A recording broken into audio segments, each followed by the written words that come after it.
Y pues vemos ahora una nueva misericordia del Señor. Ustedes y yo y todos los que estamos acá estamos vivos porque Dios es bueno. No por mérito nuestro, sino porque Él es bueno.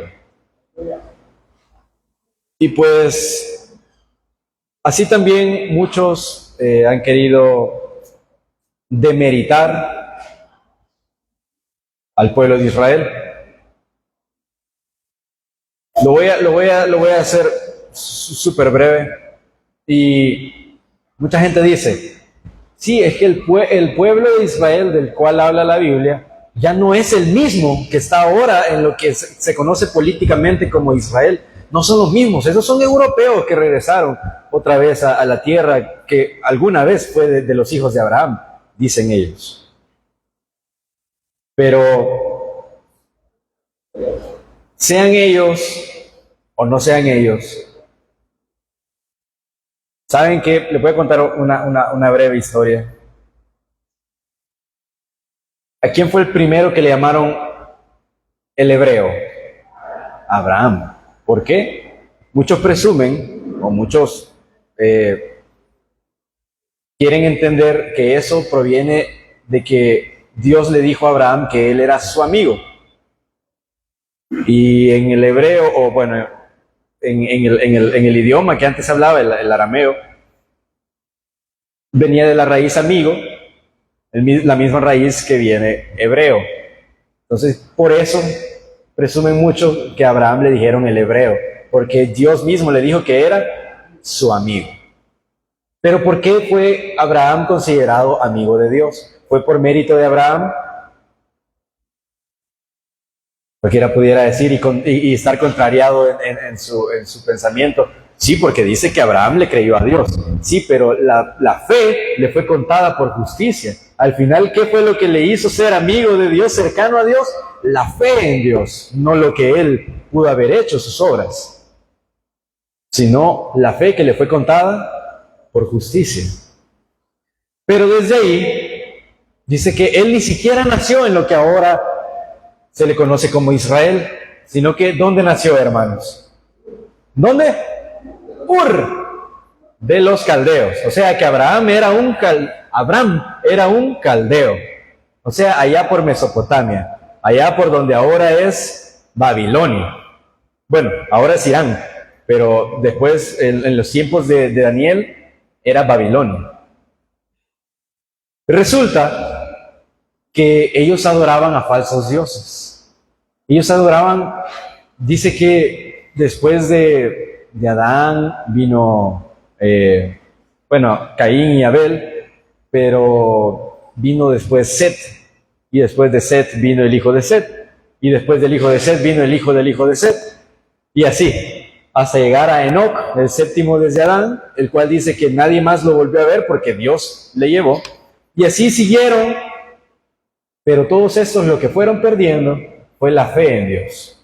Ya no más escuchaban a Dios, sino que venían y dijeron, no, es que el sol, qué tan magnificente, al sol adoraban. No, es que al palo, vean, al árbol adoraban. No, es que la luna que nos dicta los tiempos para la siega y la cosecha, a la luna adoraban. Entonces así comenzaron ellos a adorar a cosas a la naturaleza que habían sido creadas por Dios y no al Creador. Pero de ahí vemos mucha historia en la cual el hombre solamente se alejaba más y más de Dios hasta llegar a Abraham, donde dice que Dios le habló y le dijo, sal de tu tierra, de la tierra de tu padre y de tu parentela, a la tierra que yo te mostraré. Y dice que Abraham salió sin saber a dónde iba. Aquí, ¿verdad que no tenemos a ningún impedido visualmente? ¿Verdad que no hay ningún ciego aquí? Imagínense por un momento, cierre los ojos si quiere. Bueno, no lo cierre, ¿verdad? Pero imagínense que usted es ciego y que no hay nadie quien vaya por usted, sino que usted se las apaña solo. Intente llegar de aquí, intente llegar a su casa. Quizás a mí sea más fácil porque estamos algo cerquita. A los de la colonia quizás un poquito más fácil, pero ya tienen que pasarse todo el bulevar. Y ahora imagínense a los de Suchitoto, lleguen palpando hasta allá. Ahora imagínense a Abraham. Abraham no era ciego, pero dice que salió sin saber a dónde iba. Porque una voz, que a saber quién era, le dijo: sal de la tierra de tu padre y de tu parentela a la tierra que yo te voy a mostrar. Y aquella locura que cometió el padre Abraham era una promesa que había de cumplirse en sus hijos. Entonces, cuando él llegó a la tierra, hubieron problemas, porque hubieron problemas.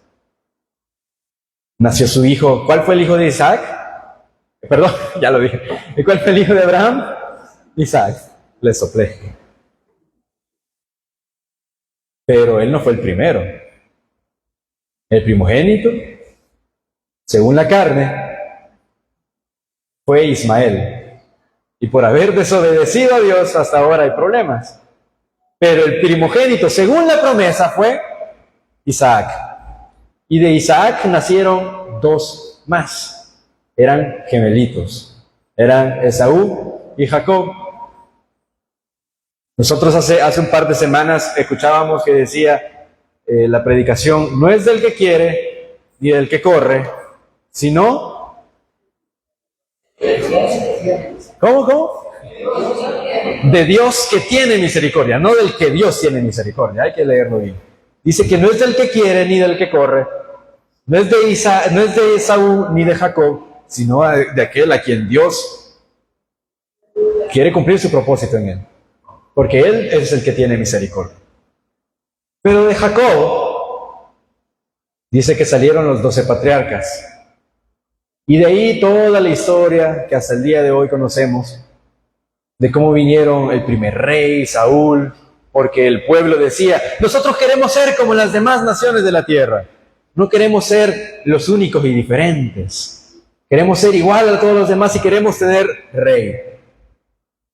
Y vino casi la parábola del profeta, que decía: vinieron a la higuera, ¿quieres ser rey? No, no quiero. A la vid, ¿quieres ser rey? No, no quiero. Al olivo, ¿quieres ser rey? No, no quiero. A la zarza, al más vil de todos, ¿quieres ser rey? No, démosle. Pero eso quería el pueblo. Quería ser gobernado por mano de hombre y no por Dios. Entonces, bueno, Dios les dio un rey, a Saúl, de la tribu de Benjamín. Y así vinieron los reyes. Fue cortado el linaje de Saúl y fue ungido por rey David. Y de ahí todo el linaje de David, de la tribu de Judá, como tenía que ser según la profecía, vino David, luego Salomón, luego el hijo de Salomón, y así vinieron. Pero ¿qué pasó desde David? El dulce cantor de Israel, como leíamos ahora en la mañana. Después de David, Salomón se desvió. Dice que por tantas mujeres que tuvo, por cada mujer que tuvo, era un dios que tenía extra. Se desvió tras los dioses de lo que él le quitó el lugar a Dios en su corazón. Se lo dio a sus compañeras y a los dioses de sus compañeras. Y así cada cual vino y se desvió tras lo que mejor le parecía. Pero esa es la historia de Israel. Siempre Dios intentando juntarlos como la gallina junta sus polluelos. Pero ¿qué fue lo que dijo Jesús? Pero tú, Jerusalén, no quisiste. No quisiste que yo te cubriera bajo mis alas. Vino un rey que dividió al pueblo de Israel entre el reino de Israel y el reino de Judá, el reino del norte y el reino del sur. Y después vino la deportación a Babilonia, y después regresaron otra vez a la tierra, y después vinieron el ejército del norte, los romanos, hasta que vinieron y subyugaron al pueblo de Israel una vez más, y luego vino Jesús. Entonces, nosotros al ver la historia de Israel, podemos ver qué sufrida, ¿verdad? Mucha gente ahora por eso dicen que los israelíes o los judíos son personas, ellos dicen, que se victimizan demasiado. Que miren nuestra historia, que hemos sido perseguidos. Y después ahora se excusan en el holocausto, como que si hubiera sido poca cosa. Y mucha gente dice que el pueblo de Israel es un pueblo victimista, un pueblo que solamente de eso se vale, de los males que le han pasado. Sin embargo, ahora ¿qué nos toca? Comprender el porqué de las cosas. Y a mí me es duro comprender que a Israel ha llegado todas estas cosas como reflejo de lo que pudiera ser para nosotros el apartarnos de Dios. ¿Cuántas veces no masacraron a los hijos de Israel? Es más, cuando iban a conquistar la tierra, cuando regresaron de Egipto, allá con Moisés y con Josué, dice que un día salieron a la batalla, pero Dios no les había enviado que fueron a la batalla. ¿Y qué fue lo que pasó? Murieron muchos, fueron derrotados, hasta que Dios les dijo, ahora tienen que salir. Es cierto, era la tierra que por herencia del Señor era de ellos, pero Dios aún no les estaba mandando. Entonces, ¿cuál es la enseñanza de eso? Que hay que pedir guianza para todo lo que hagamos, pedir guianza del Señor. Porque si no podemos repetir la misma historia. Y dice que, en la palabra dice, de la higuera aprender la parábola. Que cuando sus frutos, cuando su hoja ya esté, esté floreando y ya esté dando su fruto, quiere decir que ya se acerca ¿el qué? ¿El qué? Ya viene la cosecha, ya se acerca el verano. Pero cuando dice que de la higuera hay que aprender la parábola, ¿no somos acaso nosotros un solo pueblo con Israel? Cualquiera pudiera decir, pero hermano, pero yo soy, mire, si es que se me salta la pluma de aquí, de mi ascendencia pipil. Sí, yo también. De hecho, mi bisabuela, si no me equivoco, tenía muchos rasgos. Yo soy orgullosamente guanaco. Pero entonces, ¿cómo dice, hermano, que usted es el mismo pueblo con Israel? ¿Es acaso usted judío? No, de la sangre no lo soy. Pero dice que Dios, en su misericordia, de ambos pueblos hizo uno solo. Y que del olivo real, que era el cual Dios había plantado y que había cuidado y que había dado crecimiento y que estaba ya grande dando sus frutos, dice que fue desgajado. Y el olivo, el cual Dios no había escogido, el silvestre, dice que este también fue desgajado, pero para ser injertado en el olivo real. Pero aquí viene también la exhortación del apóstol. Nosotros no somos, o no éramos, parte del olivo real. Por lo tanto, no es la rama la que sustenta la raíz, sino al revés. Sino es la raíz la que sustenta la rama. Entonces, vamos a hablar de un tema bien controversial que no tiene nada que ver con Israel. ¿Cómo dijeron el viernes? Honra a tu padre y a tu madre. No voy a, ya mucho. Pero honra a tu padre y a tu madre, que es el primer mandamiento con promesa, para que te vaya bien y seas de larga vida. O sea que, ¿son los hijos los que tienen que honrar a los padres o los padres los que tienen que honrar a sus hijos? Los padres tienen que cuidar, obviamente, a sus hijos. Y dice que, padres, no exasperéis a vuestros hijos. Pero, ¿qué dice antes? Hijos, obedeced en el Señor a vuestros padres. Entonces, no son los padres los que le deben obediencia a sus hijos, sino al revés. Los hijos los que le deben obediencia a sus padres. Entonces, asimismo, con el pueblo de Israel, nosotros fuimos hechos un solo pueblo. Pueblo que antes no era pueblo, vino a ser pueblo de Dios. Pero ¿por qué estamos hablando todo esto?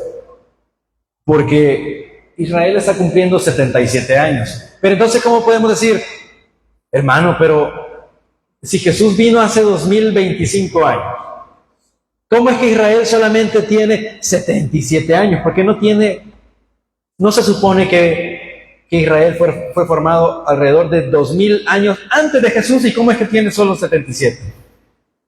Sí, porque después de la Segunda Guerra y el Holocausto, Israel regresó a la tierra de sus padres y fue proclamado políticamente hablando como una república, como un estado. El estado que ahora conocemos, el estado de Israel, que ahora se compone de su parlamento, del estado republicano. Entonces, 77 años de que los hijos de Israel regresaron a su tierra, y no crean que fueron 77 años de mundo de rosas, 77 años de, gracias Dios por tu bendición, nos hemos regocijado 77 años. Porque no vino guerra, porque no vino destrucción otra vez, porque no vinieron nuestros enemigos a querernos raer una vez más. Allá con la reina Esther se levantó Hamán. Casi 4.000 años después, como 2.500 años después, se levantó Hitler. Y ahora en la actualidad se levantó Hamás. Pero ninguno de ellos ha prevalecido en contra del pueblo de Dios. ¿Por qué? Porque dice, el Dios de Jacob está con nosotros. Nuestro refugio es el Dios de Jacob. Jacob, o sea, Israel, es el mismo al que le pusieron Israel. Por eso es que el pueblo ahora se llama Israel, porque Jacob, el padre de los patriarcas, se le cambió el nombre de Jacob a Israel, porque había contendido contra Dios y dice que venció. ¿Pero por qué dice eso? Porque alcanzó lo que él se propuso, lo cual era no destruir a Dios y decir Dios no es poderoso, sino que lo que él quería era la bendición de Dios, y lo que se propuso en su corazón la alcanzó. Por eso dice, contendiste contra Dios y venciste. O sea, lo que te propusiste en el corazón de que Dios te bendijera, lo alcanzaste. Y por causa de sus padres y de aquel viejito Abraham, padre de todos nosotros, dice que ahora, hasta el día de hoy, ese pueblo es bendecido. Hay un chiste por ahí. Yo una vez escuché a un comediante que hacía stand-up. Una vez lo escuché y comenzó a hablarle a la audiencia y le preguntó, ¿y tú qué haces? Yo soy tal persona. ¿Y estás casada? Sí, estoy casada. ¿Y qué hace tu esposo? Es banquero. Y viene el comediante y le dice, ¿judío? Le dice. ¿Pero por qué le dijo eso? Porque que se supone que toda la gente en el mundo, los que más dinero tienen, los banqueros, los hijos de los banqueros, que son los judíos. Pero ahora lo hacen incluso a manera discriminativa. ¿Pero por qué?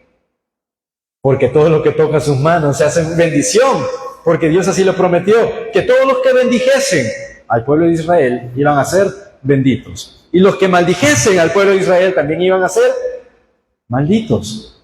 Entonces, si usted no simpatiza con lo que ahora políticamente se llama como el Estado sionista, así le dicen, si usted no simpatiza con eso, pero tampoco lo maldiga, porque le va a caer una peor, que no va a volver por otra.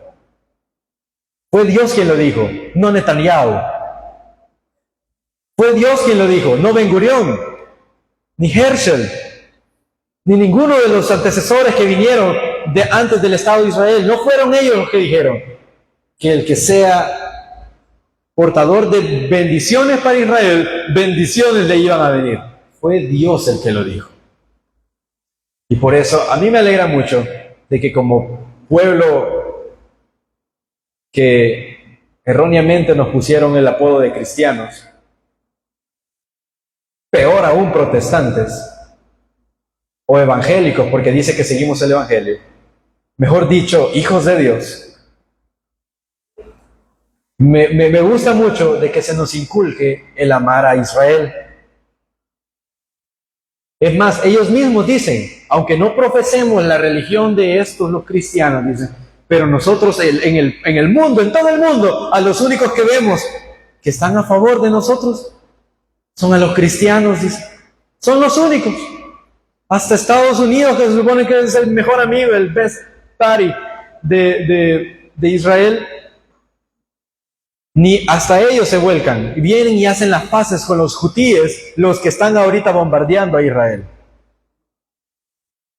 Y viene Netanyahu y dice, ni me habían avisado. Pero bueno, estén a la par de nosotros o no, Israel se va a defender, dice el primer ministro. esté Estados Unidos a la par nuestra o no, Israel se va a defender porque el Dios de Jacob está con nosotros.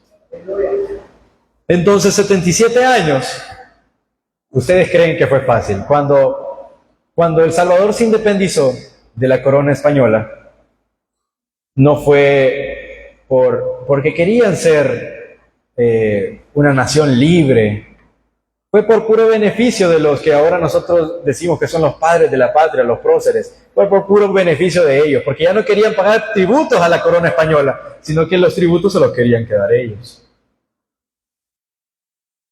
Y ahí bien fácil, ¿verdad? Se independizaron, luego vino la República Federal de Centroamérica, luego cada país de Centroamérica se dividió y están los 5 países. Luego vino Panamá, que se anexó, que era parte de Colombia. Y por último, Belice, que era parte de la colonia británica.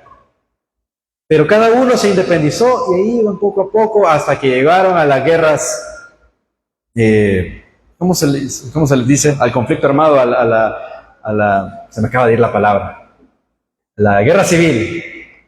¿Civil por qué? Porque era interno. Un problema que venía desde la independencia, los terratenientes y las 14 familias, los desplazados. Al final eso estalló en una guerra civil. Pero ¿qué pasó con Israel? En Israel no hubo una guerra civil. En Israel hubo una guerra externa. Una guerra, si lo podemos decir así, internacional. Porque cuando Israel se independizó y se proclamó como Estado, quienes vinieron fueron todos los estados árabes alrededor, se juntaron en una contra Israel. La guerra de independencia. Y no solamente eso, después vino la guerra de los 6 días, donde recapturaron Jerusalén en el 67. Pero todos sus vecinos, imagínense, aquí al menos tenemos vecinos que son los hermanos centroamericanos, decimos. Y gran mentira, les caen mal los guatemaltecos. Los hondureños les caen mal y se dicen ser hermanos, ¿verdad? Al menos dicen que son hermanos. Allá no, allá son declarados, no son hermanos. Es más, ellos son primos, ¿verdad? Descendientes de Ismael y algunos cananeos que ni siquiera tenían que ver. Pero eso no es que sean un conflicto interno, sino que ellos, con el afán de querer destruir a Israel, dice que se juntaron 7 naciones contra Israel. Los egipcios, los sirios, los jordanos, los libaneses, me falta todavía. Bueno, incluso Irán e Irak, pero ellos no estaban involucrados directamente. Pero estaban todos los países alrededor de Israel. Todos se juntaron contra Israel. E Israel en 6 días los derrotó. Imagínense. En 6 días le bastó. ¿Pero por qué? Porque ellos se encomendaban a Dios. Cualquiera pudiera decir, hermanos, pero ellos no creen en Jesús. Sí, pero Dios mantiene aún su promesa de que los habría de cuidar, los habría de bendecir por causa de su padre Abraham. Hasta el día de hoy están en guerra. Y ahora hasta gente... Me da risa porque las redes sociales, cómo inventan términos, conceptos nuevos, me da risa. Pero hasta un nadaqueveriento de los hutíes andan de metidos ahí, solo porque les cae mal Israel.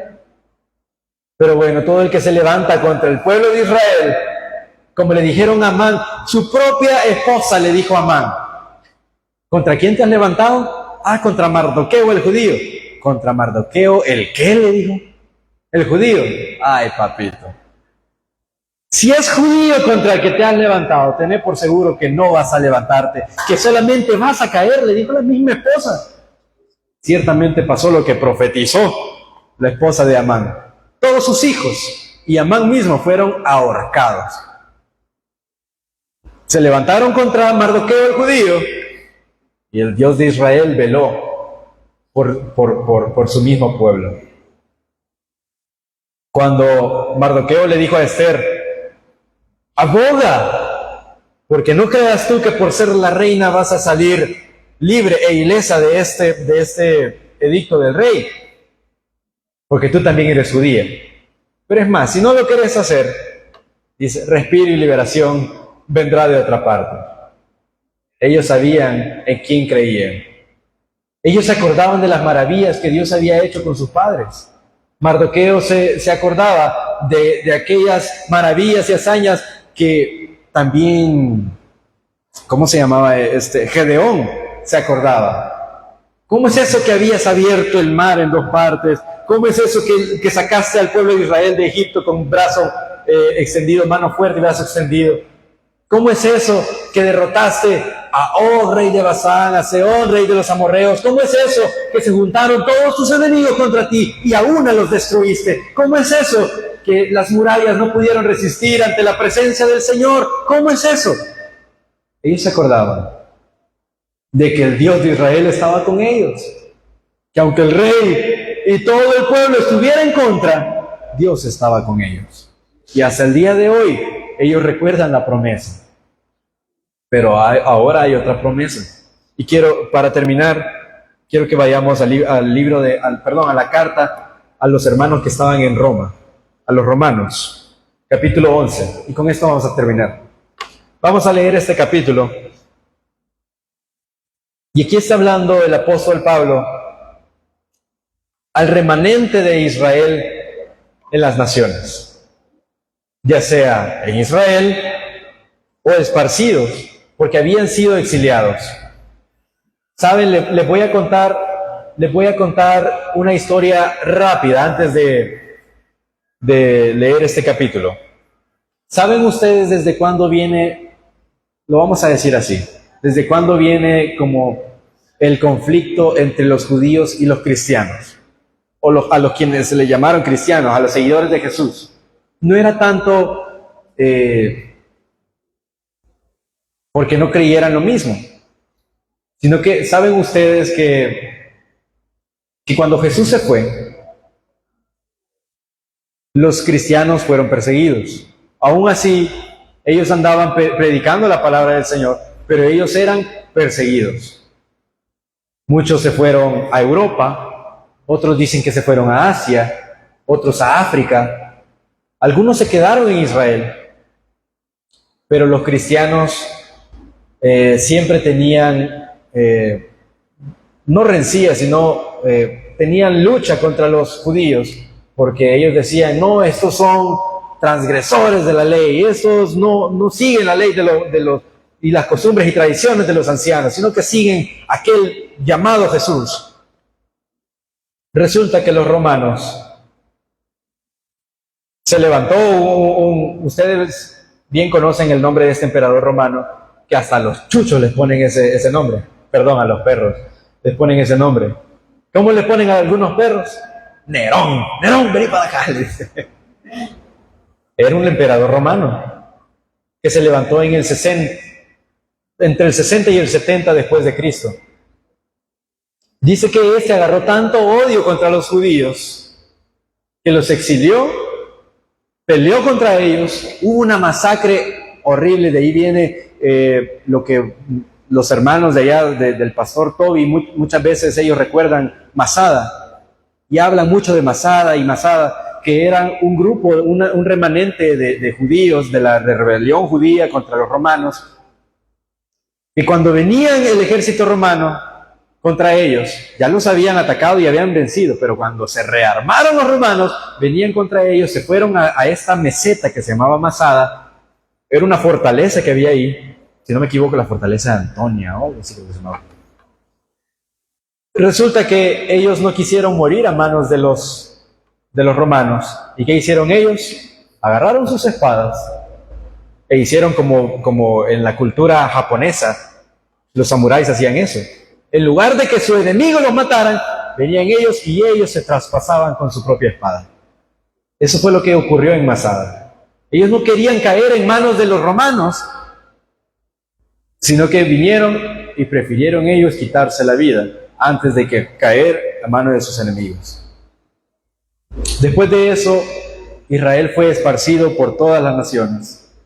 El segundo templo fue destruido y desde entonces las tribus de Israel han sido esparcidas y es más, dicen que fueron, desaparecidas, ya no se encuentran las tribus de Israel. Solo hay un par, una o dos creo que son las que están ahora en Israel, la tribu de Judá y no me acuerdo cuál más.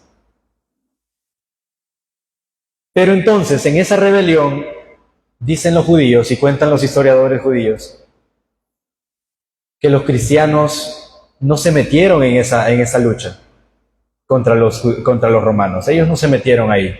Porque Jesús les había mandado que no tenían que alzar su espada. Porque el que espada mataba, a espada iba a morir. Entonces los cristianos no se aliaron con los judíos en contra de los romanos. Y desde ahí los judíos tienen esa rencilla contra los cristianos. Porque dijeron, no, ustedes no nos apoyaron cuando vinieron los romanos.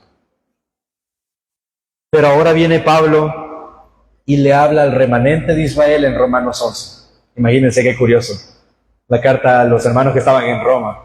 A los mismos que habían matado a todos nuestros hermanos en Israel. Lo vamos a leer rápido. Dice en el versículo 1. Digo pues, ¿ha desechado Dios a su pueblo? ¿Cómo dice? En ninguna manera. Porque también yo soy israelita, de la descendencia de Abraham, de la tribu de Benjamín. ¿No ha desechado Dios a su pueblo, el cual desde antes conoció? ¿O no sabéis qué dice de Elías la Escritura? ¿Cómo invoca a Dios contra Israel diciendo, Señor, a tus profetas han dado muerte y tus altares han derribado, y solo yo he quedado y procuran matarme? ¿Pero qué dice la divina respuesta?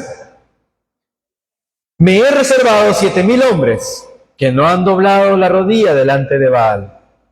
Así también, aún en este tiempo, ha quedado un remanente escogido por gracia. Y si por gracia, ya no es por obras. De otra manera, la gracia ya no es gracia.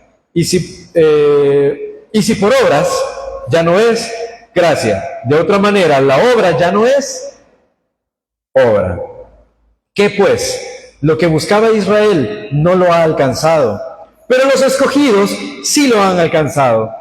Y los demás fueron endurecidos, como está escrito. Dios les dio espíritu ¿de qué? De estupor.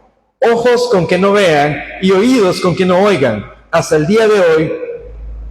Y David dice, se ha vuelto su convite en trampa y en red, y en tropezadero y en retribución. Se han oscurecido sus ojos para que no vean, y agóbiales la espada para siempre. Digo pues, ¿han tropezado los de Israel para que cayesen? En ninguna manera. Pero por su transgresión vino la salvación a los gentiles, para provocarles a celos. ¿Ya habían leído ustedes eso? Del por qué Dios vino y dijo, bueno, a los míos vine, mas los míos no me recibieron. Mas a los que me recibieron, yo les daré potestad de ser hechos, ¿qué? Hijos de Dios. Pero ¿qué dice el apóstol Pablo? Yo también soy israelita. No me confundan. No quiere decir que estoy hablando de mi propio pueblo, como que si fuese traidor. Porque yo no soy traidor, dice el apóstol. Pero Dios dice, a los que habían sido escogidos, no lo alcanzaron, pero luego vinieron los gentiles y sí lo pudieron alcanzar. Y hay muchos otros que ni siquiera son ni los escogidos, ni el pueblo de Dios, sino a los otros. Dice que Dios les dio un espíritu de estupor, para que viendo no vean y escuchando no escuchen y no entiendan. Pero ¿qué dice? ¿Tropezó Israel por maldad de Dios? O sea, a eso se refiere. ¿Tropezó Israel para que cayese? Porque Dios se gozaba en ver de que el pueblo que no le seguía fuese destruido. ¿Fue por eso? ¿Qué dice el apóstol? En ninguna manera. Pero por su transgresión, o sea, por el pecado de Israel, vino la salvación a los gentiles, para provocar al pueblo de Israel, ¿a qué? A celos. O sea, ojalá que por haber alcanzado a los gentiles, ojalá que por el celo que ellos tienen de que no, nosotros somos el pueblo de Israel, ahora hasta ellos dicen, no, es que Jesús es judío, no de ustedes. Ya les entró celos. Porque en los Salmos dice, ojalá que de Sión viniera la salvación para Israel. Se gozará Jacob y se alegrará Israel cuando viniese la salvación para Israel. Sigamos leyendo y ya vamos terminando. Estamos en el 12. Y si su transgresión es la ¿qué? La riqueza del mundo y su defección, la riqueza de los gentiles, ¿cuánto más su plena restauración? Porque a vosotros hablo, gentiles, por cuanto yo soy apóstol a los gentiles, honro mi ministerio, por si en alguna manera pueda provocar a celos a los de mi sangre y hacer salvos a algunos de ellos. ¿Por qué lo hacía el apóstol? Para que lo escuchara su familia, para que, aunque sea por celos, pudiera salvar a su familia. Pero ¿qué dice en el verso 15? Porque si su exclusión es la reconciliación del mundo, ¿qué será su admisión sino vida de entre los muertos? Si las primicias son santas, también lo es la masa restante. Y si la raíz es santa, también lo son las ramas. Amén. Lo leímos como si nada, ¿verdad? Dice que si su defección fue la riqueza de los gentiles, ¿cuánto más no va a ser su admisión, sino vida de entre los muertos? Está el apóstol profetizando acerca de la segunda venida del Señor, cuando dice que cuando Israel se sienta solo y Estados Unidos ya no le proteja, que Egipto haya roto el acuerdo de paz que ahora tiene, los sauditas están en paz, Qatar, Qatar no, los Emiratos Árabes tienen un tratado de paz con Israel, y ahora dice que también los sirios están negociando un tratado de paz con Israel. Los sirios, los que toda la vida estuvieron en contra. Pero ahora yo les digo a ustedes que conocen la palabra, no se confíen de estos tratados de paz, porque dice que vendrá un día el cual todos estos se volcarán una vez más en contra de Israel, y entonces Israel ya no encontrará a nadie más en quien apoyarse, sino que hablarán y orarán al Dios de sus padres, y otra vez verán, y dice que verán al que traspasaron, y llorarán como el que llora por el unigénito Hijo de Dios, y entonces ellos regresarán al Dios de sus padres, y confesarán que Jesucristo es el Señor, y ahí es donde se dará la vida entre los muertos. Cuando su admisión, cuando el pueblo de Israel una vez más sea reunido a como debía de haber sido, entonces Dios restaurará todas las cosas como al principio. Y lo que nosotros no pudimos alcanzar según la carne, según Adán, no pudimos alcanzar el paraíso, pero sí a través de Jesús, el postrer Adán, el cual nos dio con él todas las cosas. Y por eso ahora nosotros estamos de pie. Amén. A veces estas cosas nos parecen aburridas. Hermano, pero ¿qué hablan tanto de Israel? Nos parecen aburridas. Pero sepan que ahí tenemos el espejo de nosotros. En Israel tenemos el espejo. En Israel también tenemos un reloj de que cuando ya se acerque la medianoche y ya se acerque la madrugada y comienza a salir y salga el lucero de la mañana, que es según los astrónomos, la primera estrella que alumbra en la madrugada, tipo 3:30, 4, ahí cuando el pastor se está levantando, se está levantando el pastor, y yo bien dormido todavía. Para orar, la primera estrella que alumbra es el planeta Venus. Hasta un nombre de un dios pagano tiene. Pero bueno, esa estrella, cuando se acerque la mañana, que ya comience a rayar el alba, prepárense, porque su redención está cerca. Pero no va a ser así de fácil. Va a haber guerra contra los santos, persecución para los santos.